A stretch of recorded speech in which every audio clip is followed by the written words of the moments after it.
Powell Avenue Cemetery Sanitary Sewer Project and to participate in the Ohio Public Works Commission, OPWC, State Capital Improvement Grant and Loan Programs, to authorize the mayor to execute contracts as required, to authorize Director of Finance to commit and appropriate local match funding for this project, and to further authorize the Director of Finance to make the necessary assurances for this loan as required. Okay. I'll make a stab at it. I won't be near as diligent, I guess, as Doug would be if he was here, but he wasn't able to join us tonight. Periodically, the city works to look for projects that qualify for the OPWC grant and loan program. Typically, these are larger infrastructure type items that just are really out of our reach to handle on our local level. The project that's been in the pipeline, no pun intended, one that's been ongoing for the last 4 or 5 years as far as being in the design stage and looking for an opportunity to move it forward, is the extension and the split, if you will, of the sanitary sewer that comes down. It comes down Miller Drive, picks up all that Eastview, New Haven, Parkview, goes out onto 29. It picks up all of the Bon Air addition. Then it goes down through Bon Air and runs down Amherst and eventually ties into Jefferson Avenue.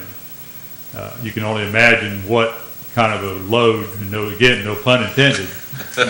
There's a lot of volume that runs through that system, and there's a lot of potential and a lot of maintenance issues with all the different turns and garbage disposals and that type of thing. So the plan is right at the intersection of Bon Air and Miller Drive would be to break it at that point and divert a section of that over towards the newer section of the cemetery, come down the south boundary of the cemetery that along head towards 54, then turn on 54 and go down Powell Avenue and tie into the big interceptor there at the kind of the east side of the fairground.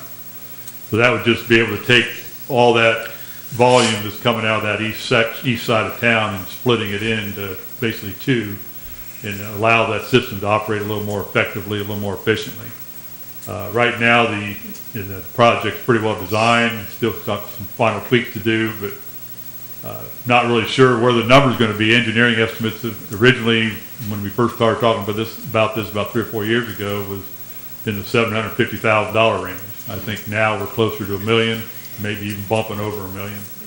But again, without taking advantage of this opportunity with OPWC, there's just really no way we could fund this on a local level without getting into some of that grant funding and the low interest or zero interest loans. So what we'd like to do is, get council's approval to move forward, submit the application, and hopefully see where we come into the scoring and maybe get in line for funding for somewhere in the future.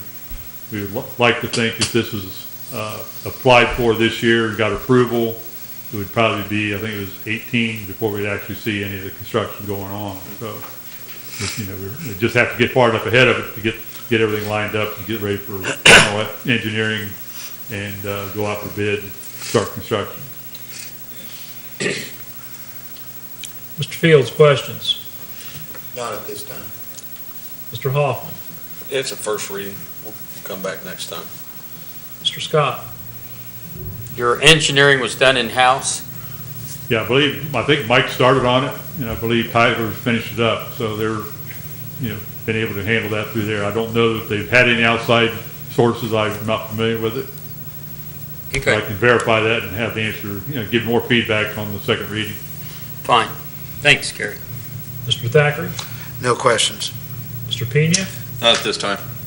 Mr. Piper? No question. Okay. Declare resolution 2482-16 to have had a first reading. Next one, please. Ordinance number 4455-16, an ordinance to submit amendments to the city charter to the electors of the city as required by city council.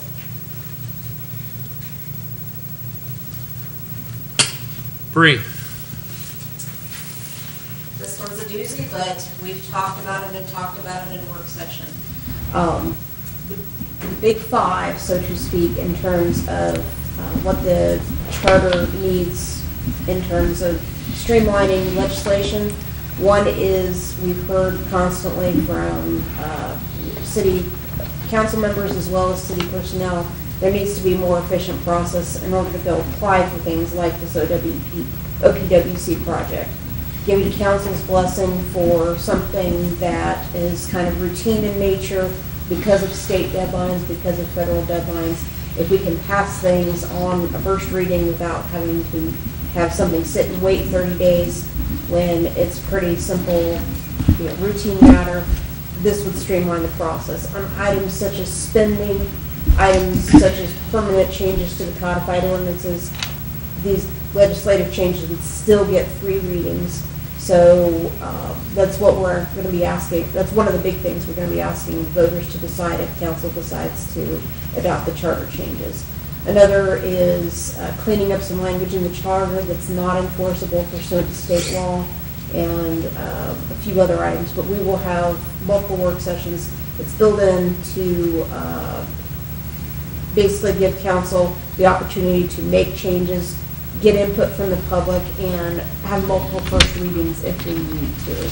So this is just your first glance at what will be submitted to the voters in November, and we are hoping for lots of opportunity and public comment with this being a general election year. Of course, voter turnout is the highest, so this will give the greatest number of people the opportunity to vote on this.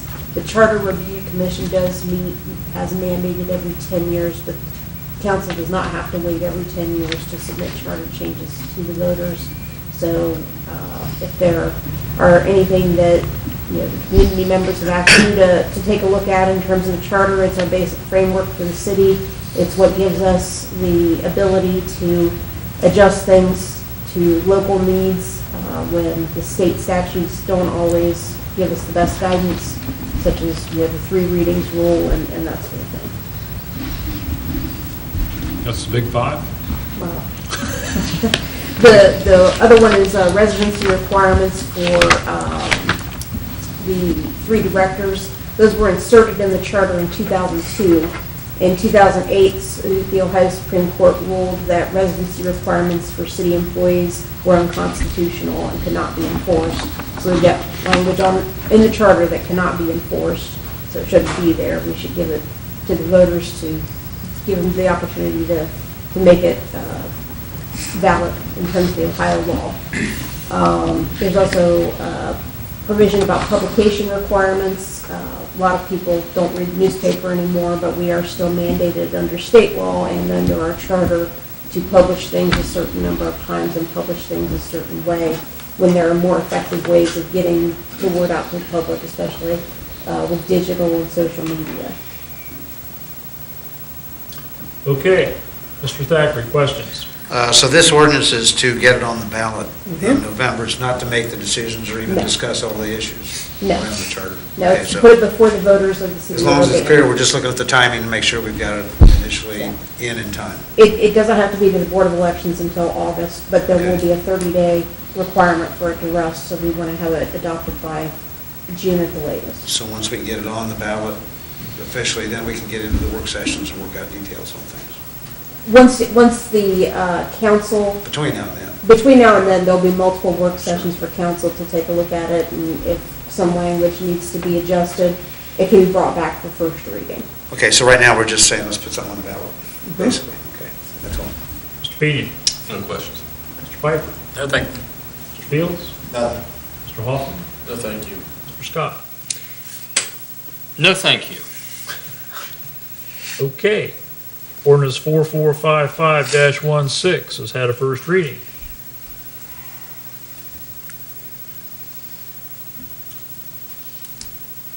The last one, please. Ordinance number 4399-16, an ordinance establishing salary and benefits for central staff. I can go ahead and start, and Chris and Brianne can chime in if they have things that I've overlooked. This is an ordinance that we typically follow up once we get all the negotiations completed with the the bargaining units. I think the last time this is updated is about 3 years ago. So what we like to do is just kind of go through and make sure that the ordinance has been refreshed. Any of the verbiage needs to be updated, or any current rules or laws need to be addressed. So for the most part, this is kind of the same, covered the same areas we had before. We've changed section 1. Some of the definitions have been clarified. Part-time employees are now 28 hours. There was I think the previous one was 35 maybe. So, you know, we just trying to put ourselves in position to make sure we're in compliance with various laws on the land. Again, this will be retroactive to January 1, which is typical to get everything started the first of the year. As I go through, I'm just looking at some of the changes. I don't know if there's anything significant until we even get to, I think even the holidays will stay the same. I think personal days was just something that we put in section 10. It kind of mirrors the labor agreements, that if somebody goes 12 months without using any sick time, you know, it would just be an option to get an award for an extra personal day. The section 15 under the OEPA licenses, there's an adjustment on the class 1, class 2, and class 3 Ohio EPA licensures to be consistent with what's in the bargaining units. Under the college degree, up until the last ordinance, the only section that was in there was those employees were hired prior to January 1st of 2003. And what we've added is a reduced rate for folks that were hired after January 1st of 2003. We feel to be competitive with kind of industry. It's nice to recognize those that do have go after advanced degrees. And while we wanted to recognize it, we didn't feel it was prudent that we keep the same rate. So we bring in a second tier, if you will. So as some of the senior employees retire or move out of the city, this one will move up, and we'll have a reduced rate for those who opt to get the college degree. Then I think the last major issue was Appendix A, which basically we just adjusted the pay grade. We didn't change any of the dollar values. We basically just went through and redefined some of the job descriptions, realigned people, some of the positions within certain pay grades to make sure they are reflective of what we're currently doing.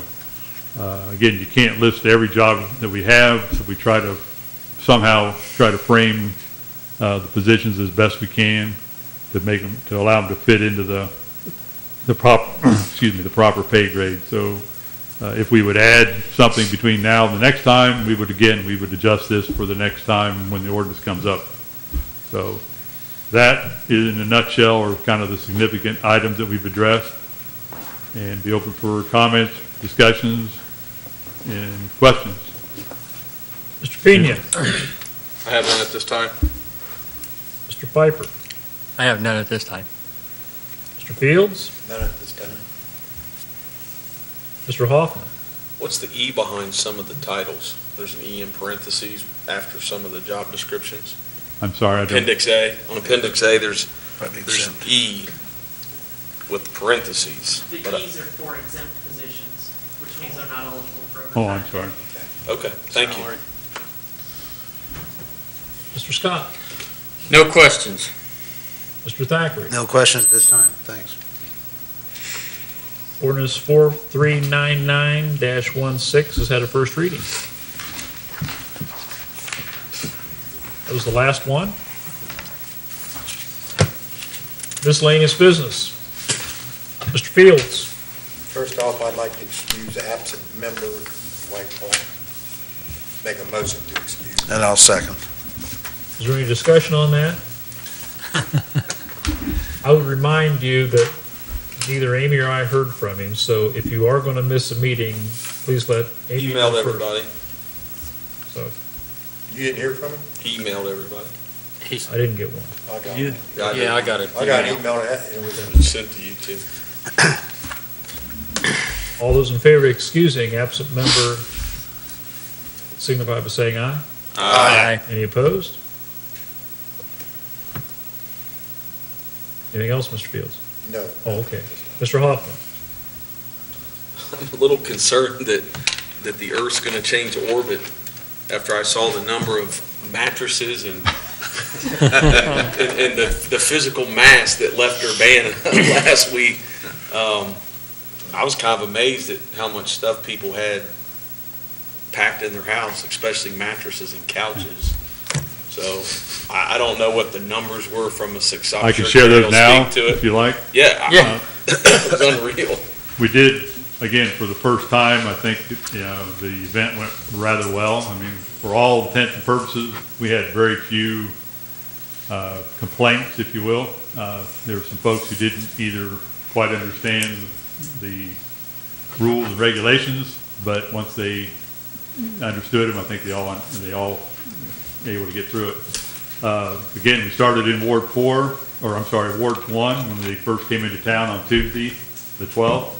Then we couldn't establish for sure when they were going to come by your house. So we'll start on Ward 1 and we'll go where we go. But over the 4 days, they collected a total of just under 68 tons.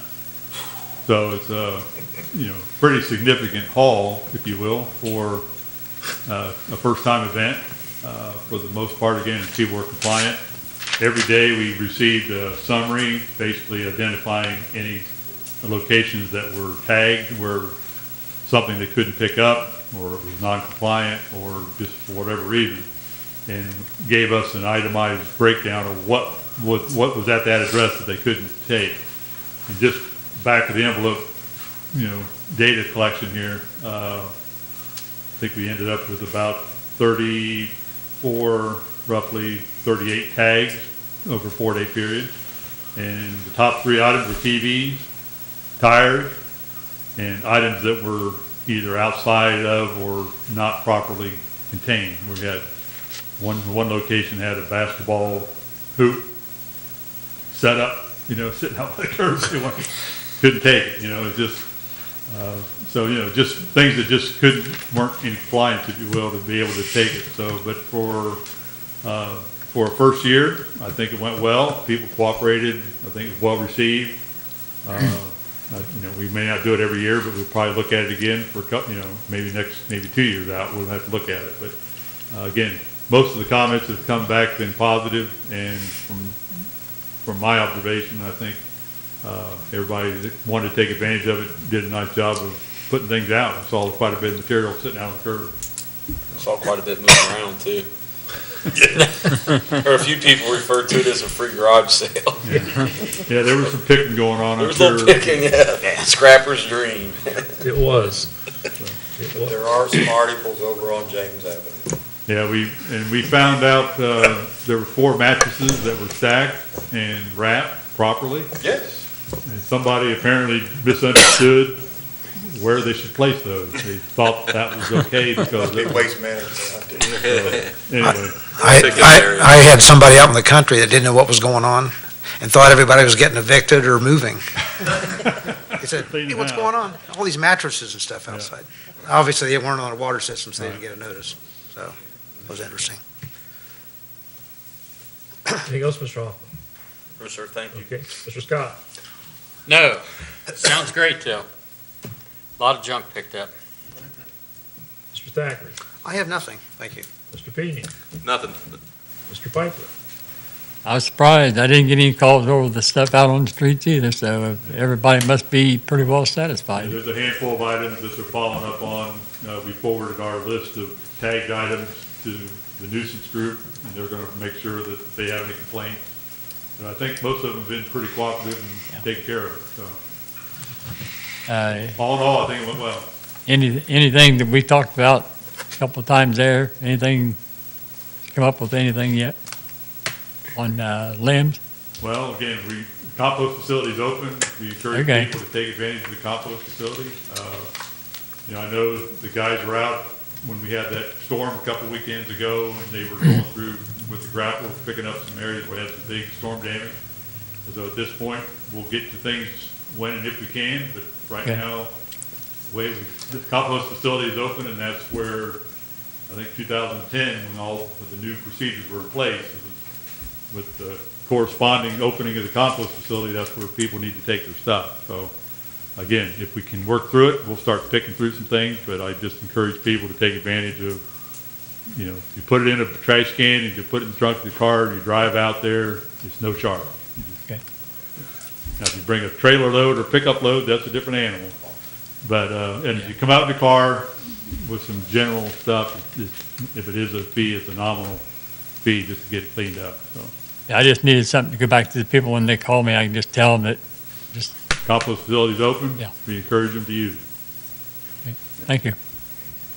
Go ahead, Doug. Just to clarify, if someone in the neighborhood has a trailer and they let everybody in the neighborhood throw in a trailer, you're going to accept a residential Absolutely. trailer dump. You're just referring to commercial folks going out there and trying to take advantage Yeah, of it. for your if dump commercial site. folks, because they will pay, they'll pay. You know, Right. we do have that. But if you get a neighbor that's got, some neighbors have nice trailers, and they pull them up, so folks can't get them there, have a neighbor pull up in the neighborhood and everybody throw your sticks on, and they take them out there, it's still gonna be free to dump. Because Well, they came from, I don't know if you've done that. Have you had that happen? I took a full trailer load out and I did not have to pay Okay, for it I because guess it came from I mine. can't speak to the detail on that level, but it's my understanding, if I take a couple of drums out in my trunk, they take the information, take my license number, and you go They dump check, it. yeah, they check, make sure you're resident. And if you have any questions, I would encourage you to call Chad. He worked out the details. If you have a question or specific that I may not be privy to in terms of the day-to-day operation. But it's open Monday through Friday, Saturday 9 to 3, I believe. So it's, I mean, the only day you can't get there typically is a holiday or a Sunday, so it's there. Anything else, council? Not yet. Hold those thoughts. From the law department, anything tonight? No. The finance department? Nope. The administration? I have two items left. One was, again, curbside cleanup, I think went well, and appreciate everyone's cooperation, council's support in allowing that to happen for, again, we're kind of, the way I understand it, meeting with Waste Management, we're the first community in the region, if not the state of Ohio, that has really tried to do something along this line to allow curbside pickup. Fairborn is, I know, looking at it. I think they were sitting there waiting to see how Urbana went, but they do it in Michigan. Waste Management does this in Michigan pretty regularly, but they haven't had anybody else in their region work with them to get this done. So for the first time, I think it went well. We've got some questions and comments that we're going to share back and forth, so we'll have notes ready for the next time when we want to do it, and maybe there's a different way of looking at it. So if anybody has any comments or questions, feel free to shoot an email or let me know. We'll put those in the file. The Champaign County Farmers Market, it will be kicking off probably, I believe it's the first weekend in May. I haven't seen 100% confirmation, but that's typically when it starts. Got an email last week from a couple of members who had kind of got away from it, and they're coming back. So it sounds like they're trying to get the group reorganized, re-energized. So I would just encourage you to keep an eye on the newspapers, but typically right out here east of the parking lot, between Water Street and Market Street, the Saturdays and starting the first weekend in May, they'll have farmers markets with seasonal produce and that type of thing. So anxious to see how that goes, and I think you're going to see some new activities this year on that. The only other thing, next week we'd like to schedule a work session. Right now, there's 2 or 3 items that I just jotted down. One, I'm sure we'll have some more discussion on the charter amendment that Brianne reviewed tonight. Maybe continued discussion on the budget and finance. Moving forward, we've kind of continued that dialogue, and we try to pull together some updates on any of the projects that are out there and try to get some details. So I hope to have more information. We'll get the agenda out to Amy by Friday and get it emailed out so you'll have it. But again, next Tuesday, if there's anything else, please let me know, and we'll make sure we work it in. So, thank you. Mayor Bean? I just have one thing that I failed to bring up, and that's the Arbor Day celebration on Friday, April the 29th, is going to be held out at Urbana University at 1 p.m. there on Friday. And Urbana University is a tree university. They've got their designation, so they're part of the national Arbor Day Tree Association. So I would, if you want to take a look at this, go out at 1 p.m. out at Urbana University, and the celebration is going to be out there at 1 p.m. That's it. Thank you, Mayor. I would like to report on our local access channel meeting we had. And we sent a letter to Urbana City Schools. I'll read part of it. How's that? By recommendation of acting chair of the Urbana Local Access Channel Advisory Committee, that's me. 2 separate meetings were held March 16th and April 6th to discuss the 2016 plan for the city's local access channel. Relative to rapid changes in technology through CT communications and Time Warner, the availability to local access channel for the majority of the city viewing audience is diminished. Reductions used caused the committee to review its current contract service agreement with Urbana City Schools for the recording of the regular Urbana City Council meetings and select community programs. This letter is to inform you that effective May 18th, the City of Urbana is terminating the agreement with Urbana City Schools established January 1st, 2014, and renewable on a month-to-month basis. It was agreed by the committee to vote that this agreement is being terminated to allow both of us, the city and Urbana City Schools, the opportunity to review the activities over the past several years to determine the effectiveness of the program in place. We believe the past arrangement between the city and UCS has been beneficial to the community. However, we want to evaluate the current overall need to the residents. What that basically means is this summer we will not have any meetings taped. We're going to take a break and we're going to see what other options there are. And we spoke to the fact that we want to find out how many people are watching this channel. So if you're watching it and you like it, you need to call us and let us know. So you guys are going to get the summer off. The cameramen will get the summer off. We will still have an audio of it, and it will be available on our website. But we won't have a video on for a while. It may come back. We're going to take 3 months and decide what we're going to do, the best way to do it, and how to do it, and where to do it, and what to do, how we want to proceed in the future, because things are changing faster. The franchise fees are diminishing quickly because the franchises are diminishing. CT and Time Warner are getting fewer customers. Direct is getting more, and it's not on TV. So that's what our plan is for the future. But it will be taped through the end of May, correct? Last meeting in May. Last meeting of May will be the last video we'll have of the council meetings. After that, it will be audio through the city website. This has been going on since 1992. We've had a handheld VCR recorder walking around. I think it's a very important part of what we provide to the citizens for Urbana, but we need to get it to more people, and that's what we want to look at, how we can get it to more people easier. So that's what we're planning on doing.